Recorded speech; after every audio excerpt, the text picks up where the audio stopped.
les premiers explorateurs se sont dit, tiens, ils ont des épées en bois, des sortes de massues, on appelle ça des cimetères aussi, comparé aux sabres arabes. Mais ils les ont jamais vus les lancer au départ. Donc pour eux, c'était des bâtons de bois qui servaient comme ça. Les premiers lancers observés, c'est 1802. Alors que 1780, Cook, on dit que Cook a ramené des boomerangs, c'est pas vrai, il a ramené des bouts de bois, il ne savait pas ce que c'était.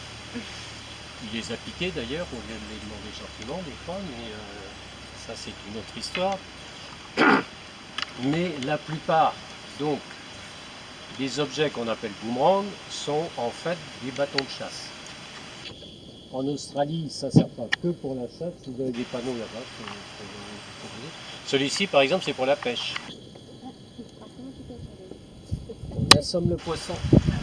On est dans des zones où il y a très peu d'eau et on le lance. Les turbulences créent une portance. Parce que l'air circule au-dessus et en dessous. Et comme il y a un profil qui pourrait même être symétrique dans certains cas, mais après ça va dépendre de la vitesse à laquelle l'avion avance. Je parle d'avion toujours pour le moment.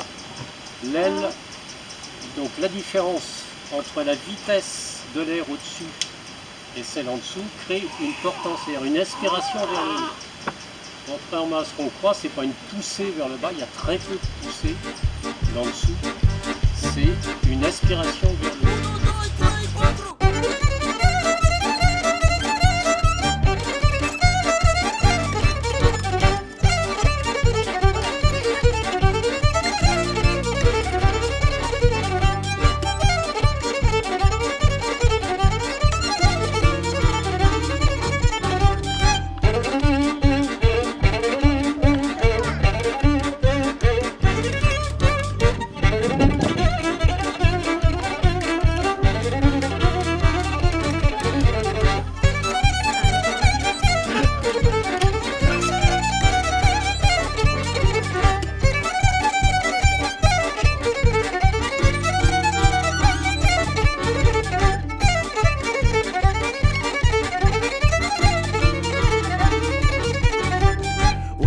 Pe câmpuri, un refren în stradă, altul în pădure și unul pentru bani.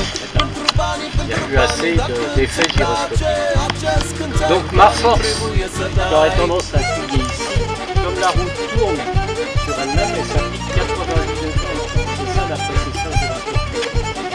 On fait précéder la force sur 90 degrés. Tout objet tournant. Un verset pe câmpuri, un refren în stradă, altul în pădure și unul pentru bani.